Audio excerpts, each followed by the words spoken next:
Azteca, de Gary Jennings. Parte 2.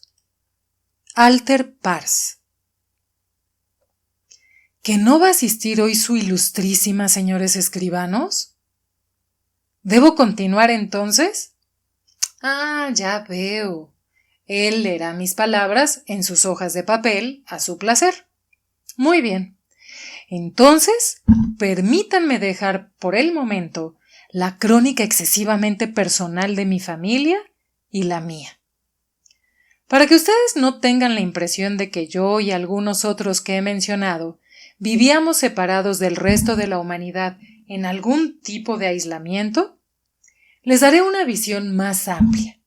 Iré hacia atrás y lejos en mi mente, en mi memoria, para hacerles ver mejor cómo, como un todo, nuestra relación con nuestro mundo. A nosotros le llamábamos Sem Anáhuac, que quiere decir el único mundo. Sus exploradores pronto descubrieron que está situado entre dos océanos ilimitados, al este y al oeste. Las húmedas tierras calientes a las orillas de los océanos no se extienden mucho tierra adentro, sino que se inclinan hacia arriba para convertirse en sierras desmesuradamente altas, teniendo entre sus cadenas de sierras, orientales y occidentales, una alta meseta. Esta está tan cerca del cielo que el aire es ligero, limpio y de una claridad deslumbrante. Nuestros días aquí son siempre suaves como en la primavera, aún durante la temporada de lluvias en mitad del verano, hasta que llegue el seco invierno, cuando Titiltl, el dios de los días más cortos del año, elige algunos de estos días para hacerlos fríos o incluso dolorosamente fríos. La parte más poblada de todo el único mundo es esa depresión en forma de cuenca que está en la meseta y que actualmente ustedes lo llaman el Valle de México. Ahí se encuentran los lagos que hacen de esta área un lugar muy atractivo para la vida humana. En realidad, solamente hay un lago enorme, apretado por la tierra en dos lugares, de manera que hay 3 grandes cuerpos de agua conectados por unos estrechos más angostos. El lago más pequeño, que está más al sur, es alimentado por arroyos claros formados por las nieves derretidas de las montañas. El lago que está más al norte, y de tamaño mediano, donde yo pasé mis primeros años, es de agua rojiza y salada, demasiado astringente para ser potable, porque está rodeado de tierras minerales que dejan sus sales en el agua.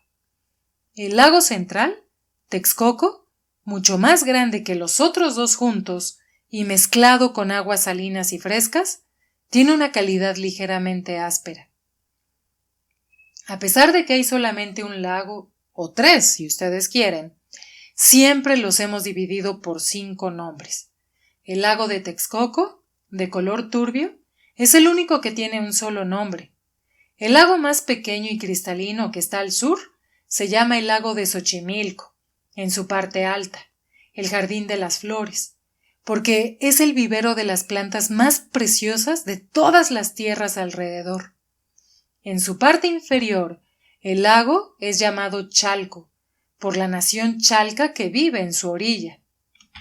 El lago que está más al norte, aunque también es un solo cuerpo de agua, está dividido a sí mismo. El pueblo que vive en Zumpanco, que significa isla en forma de calavera, le llama a su mitad el lago Tzumpanco. El pueblo donde nací, Xaltocan, que significa isla de los cuyos, llama a su porción el lago de Xaltocan. En un sentido, yo podría comparar a estos lagos con nuestros dioses, nuestros antiguos dioses. He escuchado a ustedes, los cristianos, quejarse de nuestra multitud de dioses y diosas, quienes tenían soberanía sobre cada faceta de la naturaleza y del comportamiento humano. Los he escuchado lamentarse de que nunca han podido entender ni comprender el funcionamiento de nuestro atestado panteísmo, Sin embargo, yo he contado y comparado. Yo no creo que nosotros dependiéramos de tantas deidades mayores y menores, por lo menos no tanto como ustedes. El Señor Dios, su Hijo Jesús, el Espíritu Santo, la Virgen María, además de todos los otros seres altos, a quienes ustedes llaman ángeles y apóstoles y santos. Cada uno de ellos patrón gobernante de alguna faceta única de su mundo, de sus días, de sus tonalin, y aún de cada uno de los días de su calendario. En verdad creo que nosotros reconocíamos menos deidades, pero a cada una de las nuestras les encargábamos diferentes funciones a la vez. Para un geógrafo hay un solo lago en el valle. Para un barquero, remando su acali laboriosamente, hay 3 cuerpos anchos de agua conectados entre sí. Para la gente que vive sobre o alrededor de los lagos, hay 5 separados y distinguidos por sus nombres. De la misma manera, ninguno de nuestros dioses y diosas tenía una sola cara, una sola responsabilidad, un solo nombre. Como nuestro lago de 3 lagos, un solo dios podía incorporar una trinidad de aspectos. ¿Eso les pone ceñudos, reverendos frailes? Muy bien. Un dios podía tener 2 aspectos, o 5, o 20, dependiendo de la estación del año. La temporada de lluvias o la temporada seca, días largos o cortos, temporadas de siembra o de cosecha, y dependiendo de las circunstancias, periodos de guerra o de paz, de abundancia o de hambre, de gobernantes benévolos o crueles. Las obligaciones de un solo Dios variaban, y también su actitud hacia nosotros. Por lo tanto, también variaba nuestro modo de reverenciarlo, celebrarlo o aplacarlo.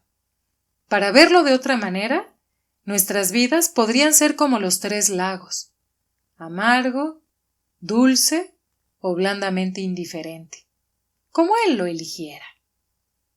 Mientras tanto, ambos, los estados de ánimo del Dios y los sucesos ocurridos en nuestro mundo, podían ser vistos de muy diferente manera por los diversos seguidores de ese Dios.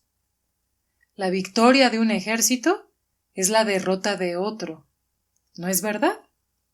Así el Dios o la diosa podía ser visto simultáneamente como premiando o castigando, exigiendo o dando, haciendo bien o mal. Si ustedes pudieran abarcar todas las infinitas combinaciones de circunstancias, comprenderían la variedad de atributos que nosotros veíamos en cada Dios, la cantidad de aspectos que cada uno asumía, y aún la mayor cantidad de nombres que les dábamos, en reverencia, en agradecimiento, en respeto o por temor.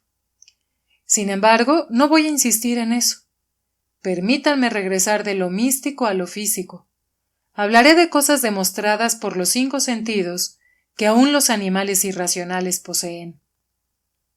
La isla de Xaltocan es realmente casi una roca gigantesca asentada en medio del lago salado y bastante retirada de la tierra firme. Si no hubiera sido por los 3 manantiales naturales de agua fresca que salían burbujeando de la roca, la isla nunca hubiera sido poblada. Pero en mi tiempo sostenía quizás a unas 2000 personas distribuidas entre 20 aldeas. La roca era nuestro apoyo en más de un sentido, porque era Tenextetl, piedra caliza, un producto por demás valioso.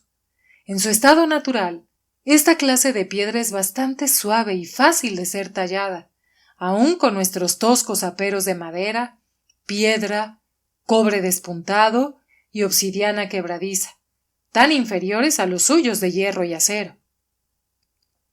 Mi padre Tepetzalan era un maestro cantero, uno de los muchos que dirigían a los trabajadores menos capacitados. Recuerdo una ocasión en que él me llevó a su cantera para enseñarme sobre su trabajo. Tú no lo puedes ver, me dijo, pero aquí y aquí corren las fisuras y estrías naturales de este estrato en particular de Tenextetl. Aunque son invisibles al ojo inexperto, tú aprenderás a adivinarlas. Yo nunca pude hacerlo, pero él no perdió la esperanza. Yo observaba mientras él marcaba la cara de la piedra con brochazos de óxitl negro. Luego vinieron otros obreros para martillar cuñas de madera dentro de las pequeñas grietas que mi padre había marcado. Tenían sus rostros pálidos por el sudor y el polvo mezclado. Después de que mojaran esas cuñas con agua, regresamos a casa y pasaron algunos días, durante los cuales los obreros conservaban bien húmedas las cuñas para que se hincharan y ejercieran una creciente presión dentro de la piedra. Entonces mi padre y yo volvimos otra vez a la cantera. Nos paramos en su borde y miramos hacia abajo. Él me dijo: «Observa ahora, Chapulín». Pareció como si la piedra solo hubiera estado aguardando la presencia de mi padre y su permiso, porque de repente y por su propia voluntad, la cara de la cantera emitió un crujido que hendió el aire y se partió. Parte de ella se vino abajo rodando en inmensos trozos como cubos. Otras partes se partían en forma de tablas cuadradas y planas, y todos ellos cayeron intactos dentro de unas redes hechas de cuerda, que habían sido extendidas para recibirlos antes de que pudieran hacerse pedazos contra el piso de la cantera. Fuimos hacia abajo y mi padre inspeccionó todo con satisfacción. Solamente un poco detallado con las azuelas, dijo, un poco de pulido de obsidiana y agua, y estos, y él apuntó los bloques de piedra caliza, serán perfectos para la construcción, mientras que éstas, y señaló las tablas tan grandes como el piso de nuestra casa y tan delgadas como mi brazo, serán los paneles de las fachadas. Froté la superficie de uno de los bloques que me llegaba hasta la cintura. Sentí su tacto, como la cera, y polvoriento a la vez. Y al principio, cuando se separan de la piedra madre, están demasiado suaves para cualquier uso, dijo mi padre. Pasó la uña de su pulgar por la piedra y dejó una marca profunda. Después de algún tiempo de estar expuestos al aire, se hacen más sólidos, duros y tan imperecederos como el granito. Pero mientras todavía está suave, nuestra piedra puede ser esculpida con cualquier piedra más dura o ser cortada con una sierrecilla de obsidiana. La mayor parte de la piedra caliza de nuestra isla era enviada a tierra firme o a la capital para ser usada en paredes, pisos y techos de edificios.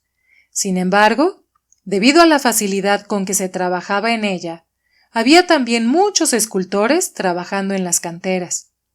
Esos artistas escogían los bloques de piedra caliza de más fina calidad, y cuando todavía estaban muy suaves, los tallaban, convirtiéndolos en estatuas de nuestros dioses, gobernantes y otros héroes.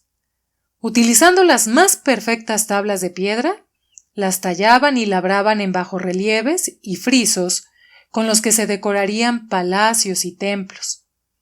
También utilizaban los trozos descartados de piedra para esculpir las figurillas de dioses domésticos que en todas partes las familias acostumbraban atesorar.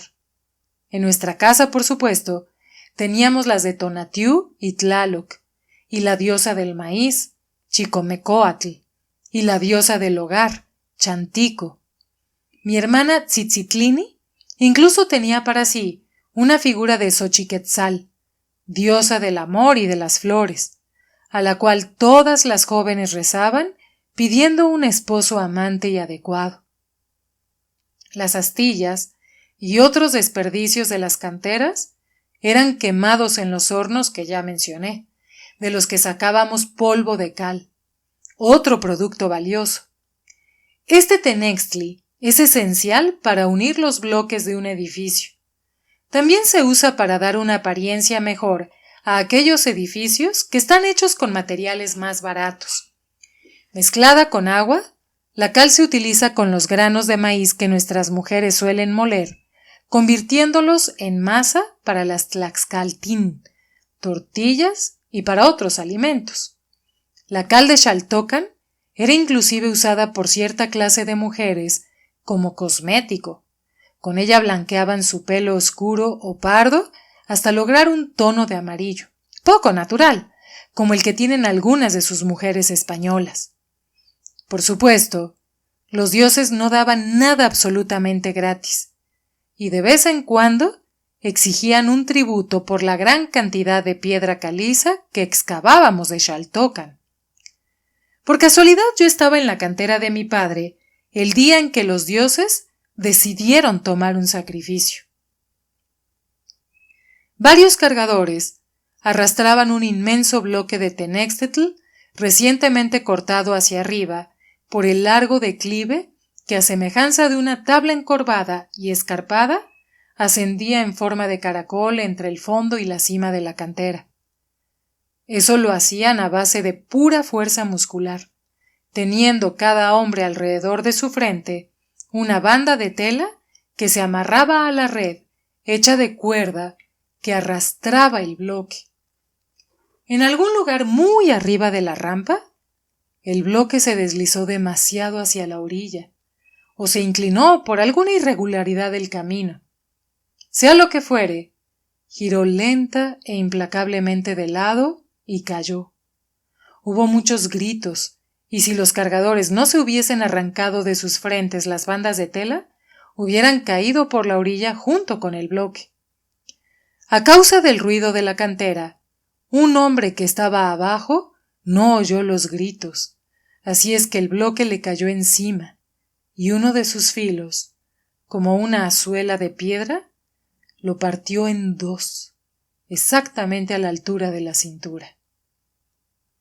El bloque de piedra había hecho una muesca tan profunda en el piso de tierra de la cantera que se quedó allí balanceándose sobre sus ángulos. Así que mi padre y todos los demás hombres que corrieron precipitadamente al lugar pudieron sin mucha dificultad hacerlo caer a un lado.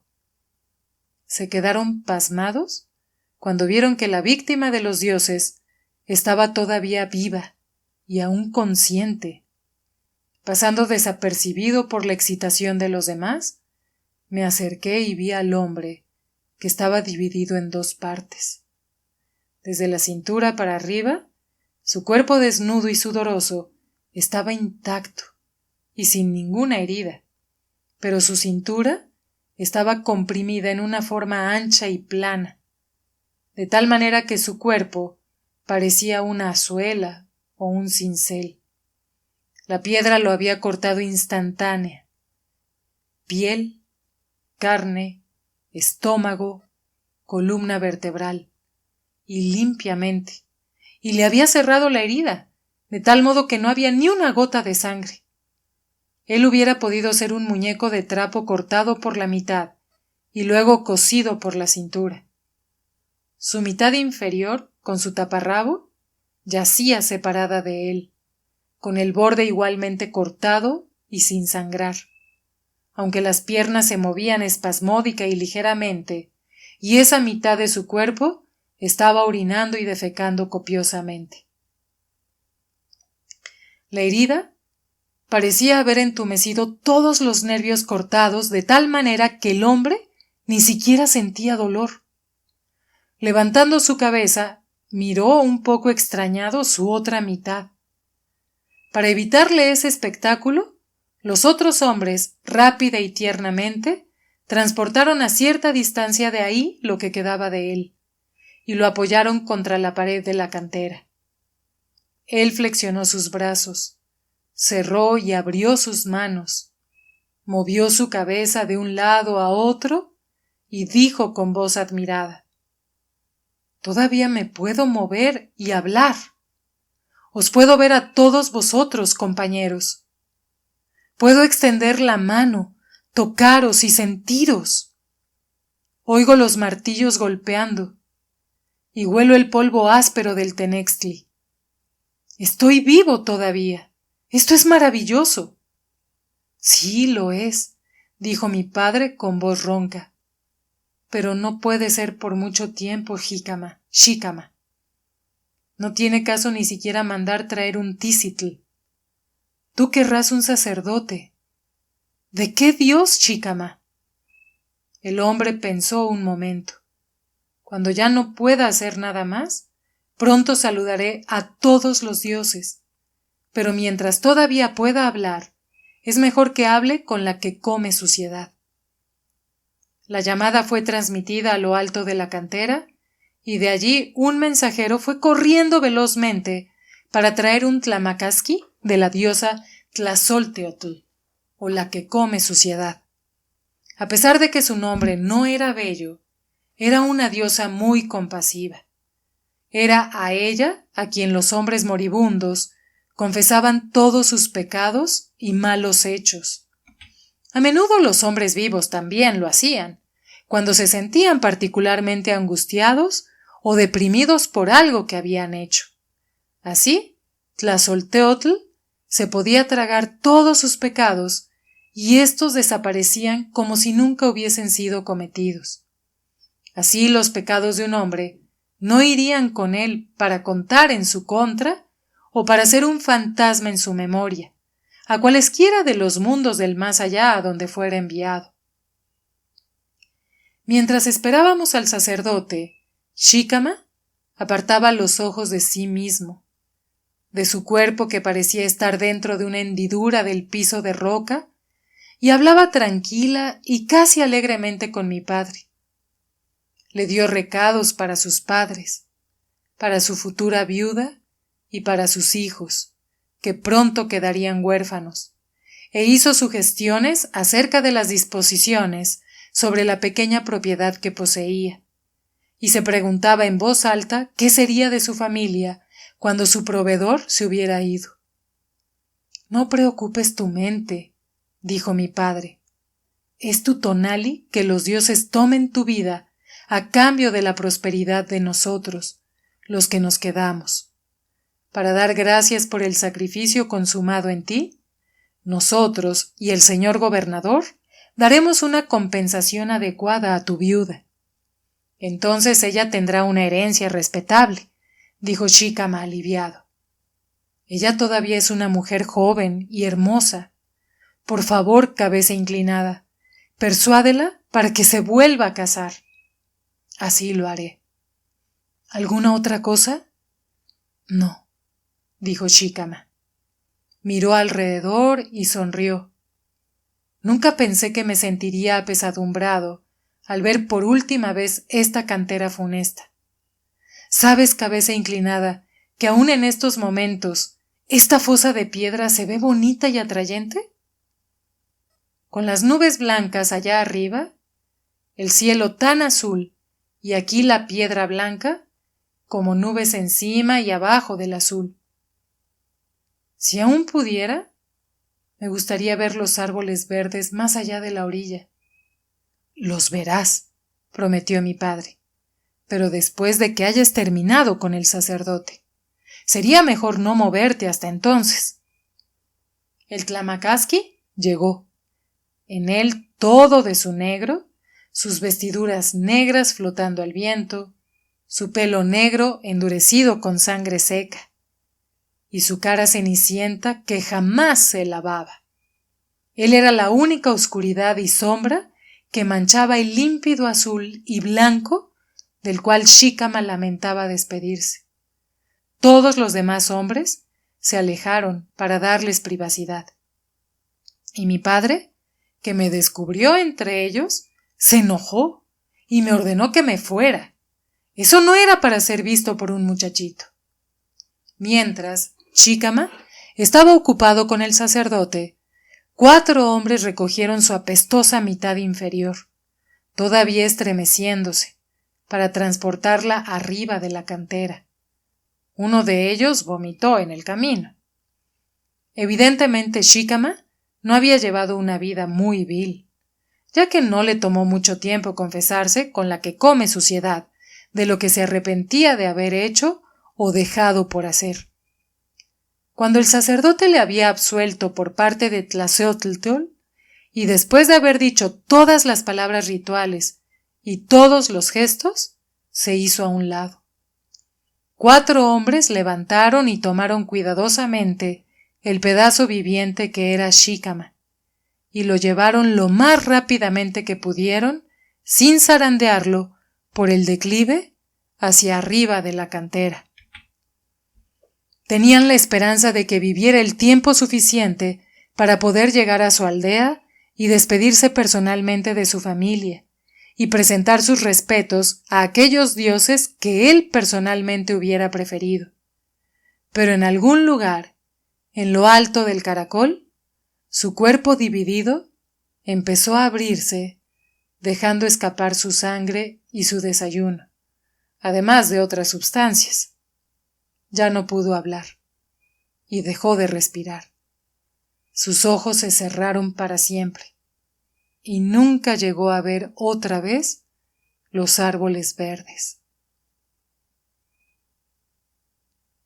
Una parte de la piedra caliza de Xaltocan había sido utilizado hace mucho tiempo para la construcción de la Icpac Tlamanacali y Teocaltín de nuestra isla, nuestra pirámide con sus templos diversos, como ustedes les llaman. Una parte de la piedra excavada siempre fue reservada para los impuestos que pagábamos a la tesorería de la nación y para nuestro tributo anual al venerado orador y a su consejo de voceros. El güey Tlatoani Motecutzoma había muerto cuando yo tenía 3 años de edad, y en aquel mismo año el gobierno y el trono habían sido entregados a su hijo Axayacatl, cara de agua.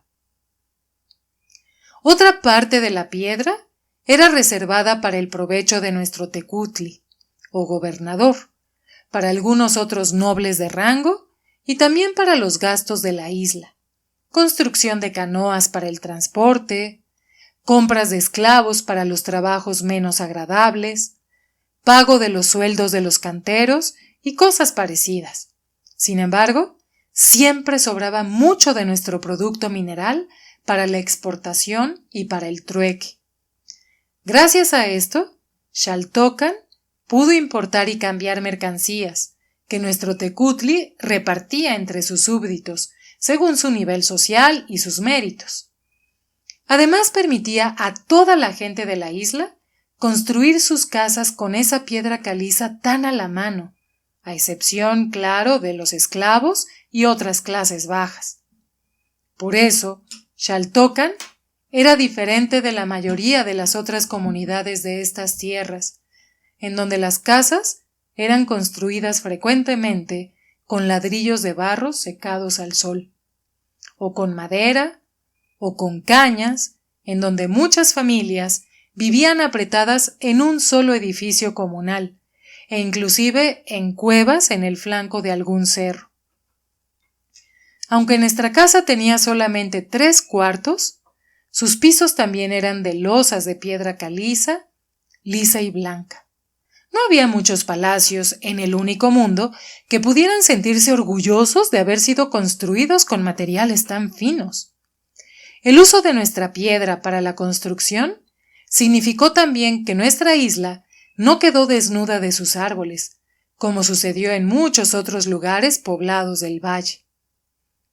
En mi tiempo, el gobernador de Xaltocan era Tlauquechotzin, el señor Garza Roja, un hombre cuyos lejanos antepasados habían sido de los primeros colonizadores mexica en la isla, y el hombre que ocupaba el rango más alto entre la nobleza local. Eso garantizaba su cargo como nuestro tecutli de por vida, como era la costumbre en la mayoría de los distritos y comunidades, y como representante nuestro ante el Consejo de Voceros, encabezado por el venerado orador, y como gobernador de la isla, de sus canteras, el lago que le circundaba y cada uno de sus habitantes, excepto en cierta medida de los sacerdotes, quienes mantenían que sólo debían lealtad a los dioses. No todas las comunidades tenían tanta suerte con su tecutli como la nuestra en Xaltocan. Se esperaba que un miembro de la nobleza viviera a la altura de su posición social, o sea, ser noble. Pero no todos lo eran. Ningún pili nacido dentro de la nobleza podía ser rebajado a una clase más baja, sin importar cuán innoble fuese su conducta. Sin embargo, si su conducta era inexcusable, podía ser cesado de su puesto, o aún ser sentenciado a muerte por sus camaradas. También debo mencionar que la mayoría de los nobles lo eran por haber nacido de padres nobles, pero no era imposible para un simple plebeyo ganar el derecho a esa clase superior. Recuerdo a 2 hombres de Xaltocan quienes habían sido elevados a la nobleza y se les había dado un ingreso estimable de por vida. Uno era Colotic Mistli, un viejo guerrero que en otro tiempo había cumplido con su nombre de fiero puma de la montaña, haciendo algún hecho de armas en alguna guerra ya olvidada contra algún antiguo enemigo. Esto le había costado tantas cicatrices que era horrible verlo, pero había ganado así el codiciado sufijo de Tzin a su nombre. Mis-Tzin, señor puma de la montaña. El otro era Cuali Ameyatl, o Fuente Buena, un joven arquitecto de buenas maneras que no hizo otra cosa más notable que diseñar unos jardines en el palacio del gobernador. Pero Ameyatl era tan bien parecido como Mitzin era repugnante, y durante su trabajo en el palacio había ganado el corazón de una joven que se llamaba Ahuachtli, gota de rocío, quien por casualidad era la hija del gobernador.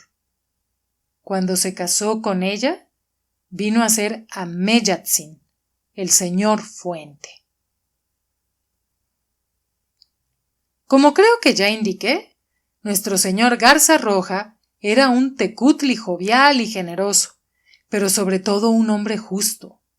Cuando su propia hija, Gota de Rocío, se cansó de su señor Fuente, plebeyo de nacimiento, y fue sorprendida en adulterio con un pili noble de nacimiento, Garza Roja ordenó que ambos fueran sentenciados a muerte.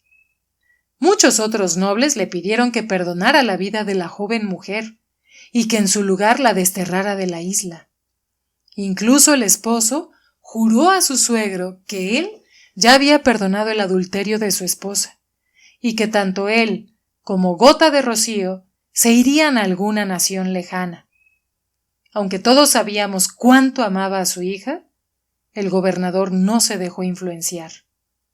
Dijo: «Me llamarían injusto si por mi propia hija no obedezco una ley que se hace cumplir a mis súbditos». Y dijo a su yerno: «La gente dirá algún día que tú perdonaste a mi hija en deferencia a mi puesto, y no por tu propia y libre voluntad». Y ordenó que todas las mujeres y jovencitas de Xaltocan fueran a su palacio para ser testigos de la ejecución de Gota de Rocío. «Especialmente las núbiles y las doncellas», dijo él, «porque son muy excitables, y quizás se inclinen a simpatizar con la infidelidad de mi hija e inclusive envidiarla. Dejemos, pues, que se sobresalten con su muerte, para que en su lugar se concentren en la severidad de las consecuencias». Así es que mi madre fue a la ejecución y llevó consigo a Tzitzitline. Mi madre dijo que la vil Gota de Rocío y su amante habían sido estrangulados con sogas disfrazadas de guirnaldas de flores a la vista de toda la población, y que la joven mujer aceptó muy mal su castigo, con súplicas, luchas y terrores, y que Fuente Buena, su traicionado marido, lloró por ella, pero que el señor Garza Roja había estado observando sin ninguna expresión en su rostro. Tzitzi no hizo ningún comentario sobre el espectáculo, pero me contó que en el palacio conoció al joven hermano de la mujer condenada, Pactli, el hijo de Garza Roja. Él me miró largamente, dijo ella con un escalofrío, y me sonrió enseñando sus dientes. ¿Puedes creer tal cosa en un día semejante? Fue una mirada que me puso la carne de ganso. Yo apostaría que Garza Roja no sonrió aquel día. Sin embargo, creo que ustedes pueden comprender por qué toda la gente de la isla estimaba tanto a su gobernador, siendo tan justo e imparcial. ¿De verdad? Todos esperábamos que el señor Garza Roja viviera muchos años, ya que no nos sentíamos felices ante la idea de llegar a ser gobernados por su hijo Pactli. El nombre significaba alegría, un nombre mal dado como ningún otro, pues el joven Alegría era malo y despótico por naturaleza, mucho antes de que llegara a usar el Maxtlatl de la edad adulta. Ese retoño odioso de un padre tan cortés no se asociaba libremente con ningún muchacho de la clase media, como Tlatli, Chimali y yo, y de todas maneras era 1 o 2 años mayor. Sin embargo, cuando mi hermana empezó a florecer en belleza y Pactli empezó a manifestar un gran interés por ella, mi hermana y yo llegamos a compartir un odio especial hacia él. Pero eso todavía estaba en el futuro. Mientras tanto, nuestra comunidad era próspera, confortable y tranquila. Nosotros, que teníamos la buena fortuna de vivir allí, no nos veíamos obligados a afanar nuestras energías y espíritus solo para poder subsistir. Podíamos contemplar horizontes más allá de nuestra isla y aspirar a alturas mayores de las que habíamos nacido. Podíamos soñar, como lo hacían mis amigos Tlatli y Chimali.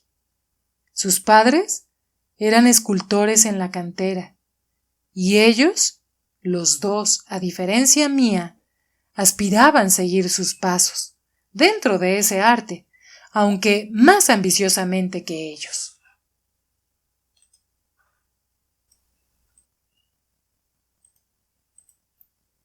Quiero llegar a ser el mejor escultor, dijo Tlatli, raspando un fragmento de piedra blanda que empezaba realmente a parecerse a un halcón, animal del cual había recibido su nombre. Él siguió. Las estatuas y los frisos esculpidos aquí en Xaltocan se van sin firma, en las grandes canoas de carga, y sus artistas no son reconocidos. Nuestros padres no reciben mayor crédito que el que podría recibir una esclava que teje el pétatl, tapete, con las cañas del lago. ¿Y por qué? Porque las estatuas y ornamentos que hacemos aquí se distinguen tan poco como el petlame de caña tejida. Cada Tlaloc, por ejemplo, se ve exactamente igual que cada Tlaloc que ha sido esculpido en Xaltocan desde que los padres de nuestros padres los esculpían. Yo dije, entonces es que ellos deben ser como los sacerdotes de Tlaloc quieren que sean. Ninotlancuicui, intlamasque, gruñó Tlatli. Limpio mis dientes en los sacerdotes. Él podía ser tan impasible e inmóvil como cualquier figura de piedra. Yo intento hacer esculturas diferentes a todas las que se han hecho antes, y ni siquiera 2 hechas por mí parecerán iguales. Pero mis obras serán tan fáciles de reconocer que la gente exclamará: ¡Ayo! ¡Una estatua hecha por Tlatli! Ni siquiera tendré que firmarlas con mi glifo de halcón. Tú quieres hacer un trabajo tan fino como el de la piedra del sol, le sugerí. Más fino todavía que el de la piedra del sol, dijo obstinadamente. Limpio mis dientes en la piedra del sol. Y pensé que eso era realmente tener audacia, porque yo había visto la piedra del sol. Sin embargo, nuestro mutuo amigo Chimali tenía una meta todavía más alta que a la que aspiraba Tlatli. Quería refinar el arte de la pintura, de tal manera que fuera independiente de cualquier escultura. Él sería pintor de cuadros en paneles y de murales en las paredes. ¡Oh!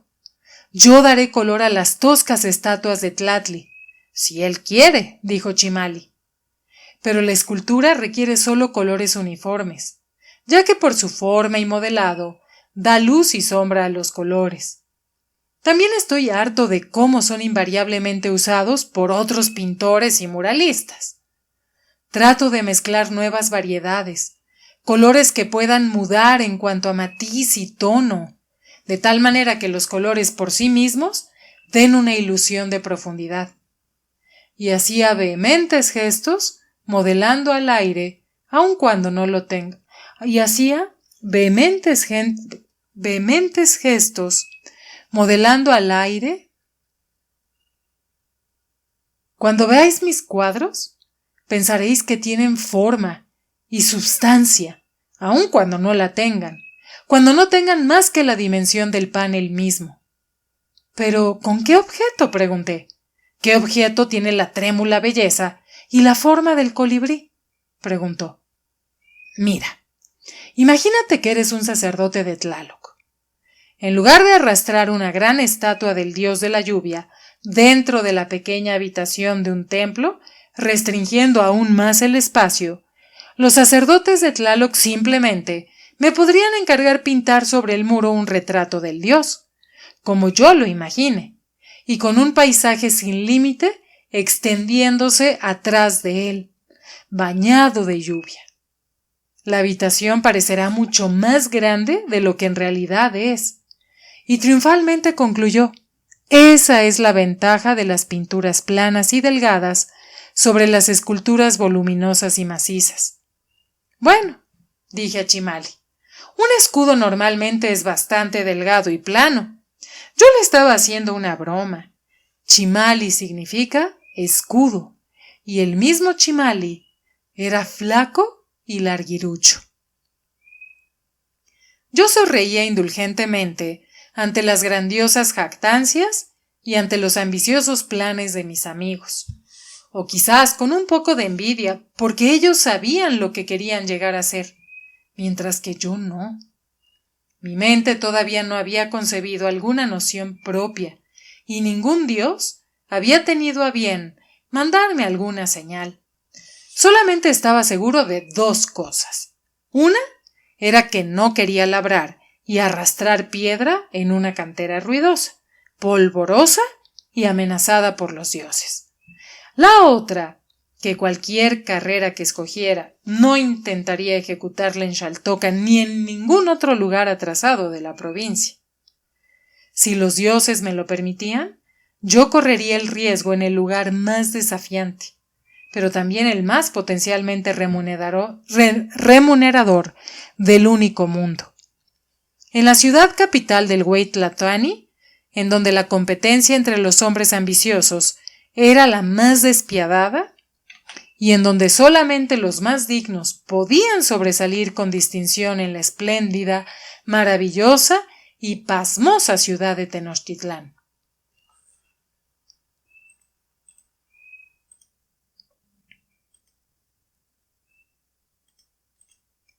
Si todavía no sabía cuál sería el oficio de mi vida, por lo menos sí sabía dónde iba a practicarlo.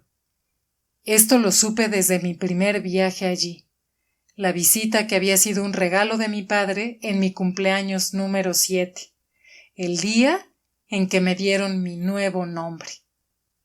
Antes de eso, mis padres, a quienes yo seguía, habían ido a consultar el Tonalpoqui, residente de la isla, o conocedor del Tonaltamaptl, el libro tradicional de nombres.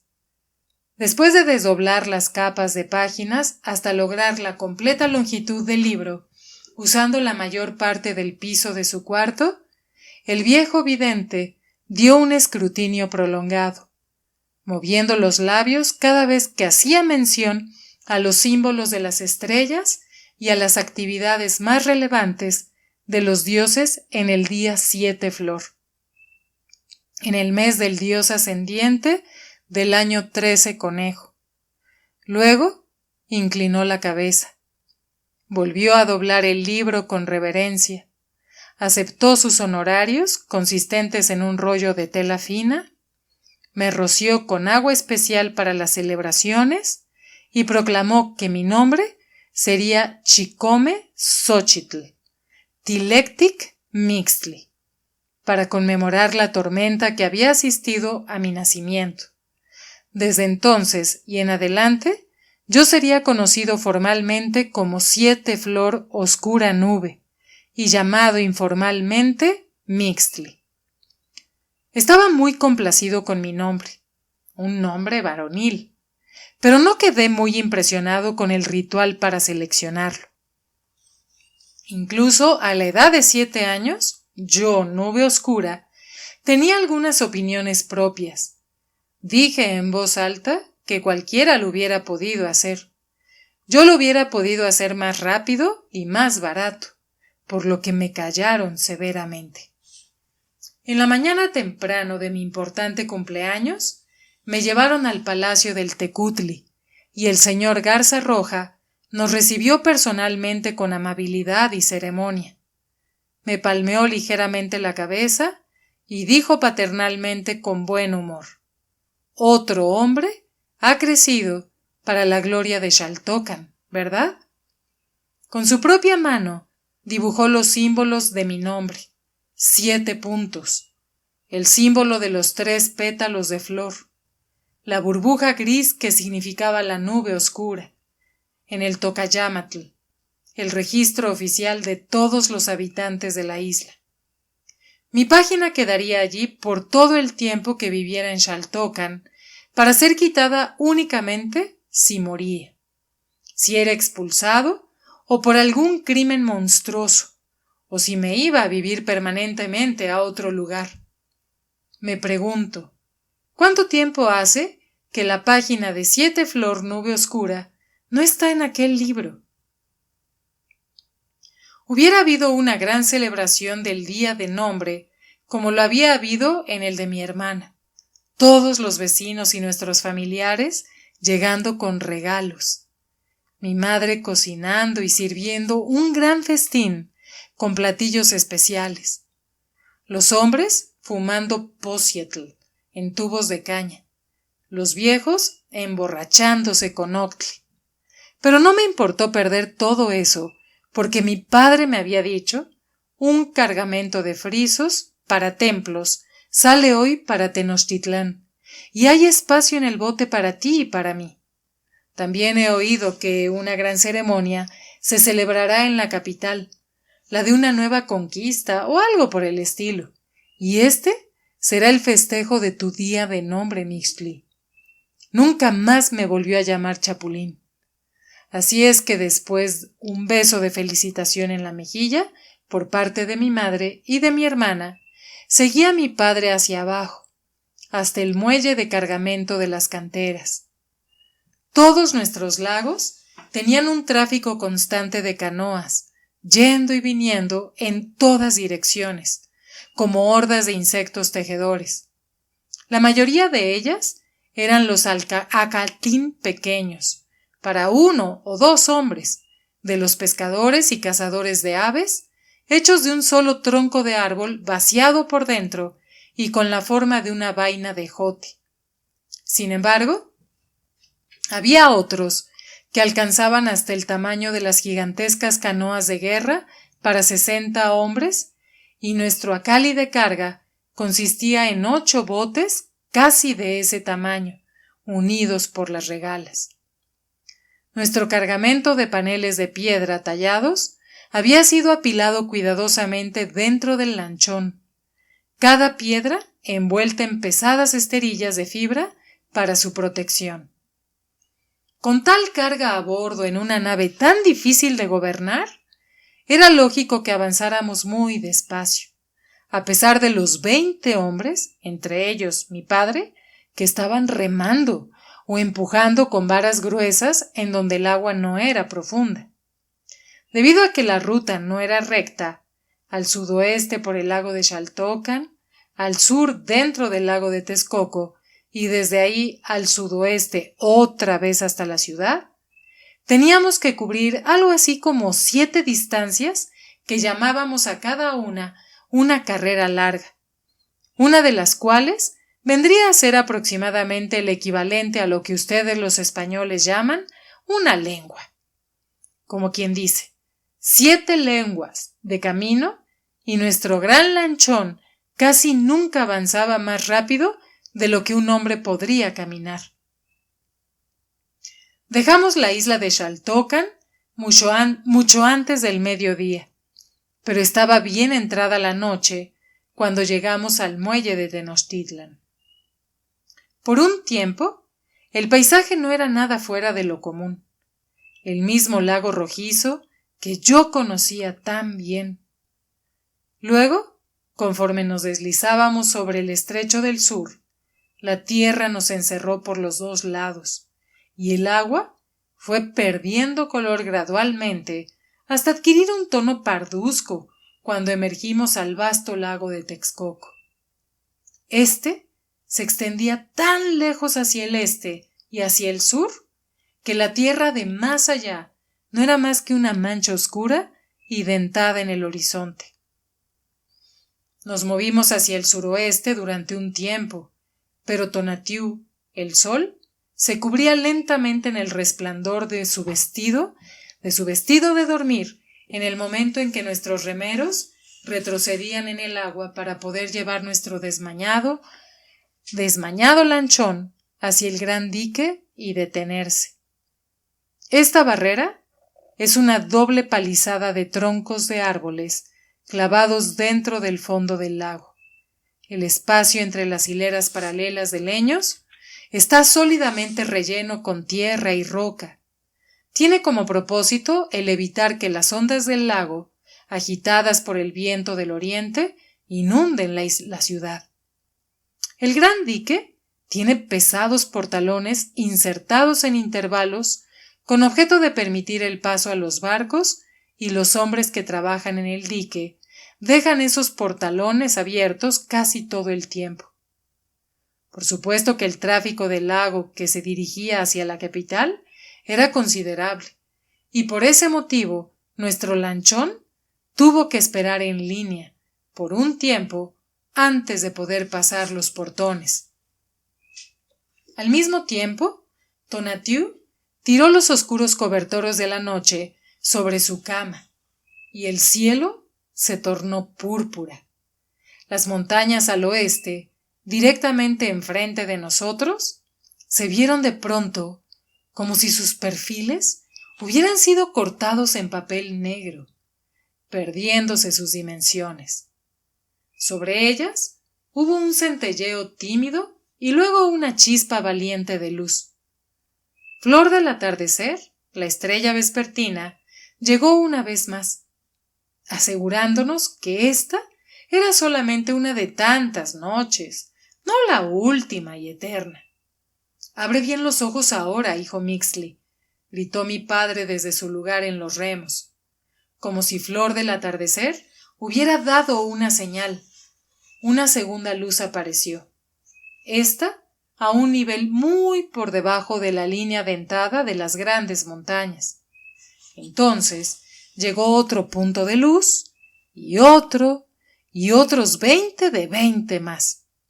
Así vi Tenochtitlán por primera vez en mi vida, no como una ciudad de torres de piedra, de ricos enmaderados y pinturas brillantes, sino como una ciudad de luz. Según se iban encendiendo las lámparas, linternas, velas y antorchas por las aberturas de las ventanas, en las calles, a lo largo de los canales, en las terrazas, cornisas y tejados del edificios, los puntitos separados de luz se hicieron grupos. Los grupos se mezclaron para formar líneas de luz, y las líneas de luz dibujaron los contornos de la ciudad.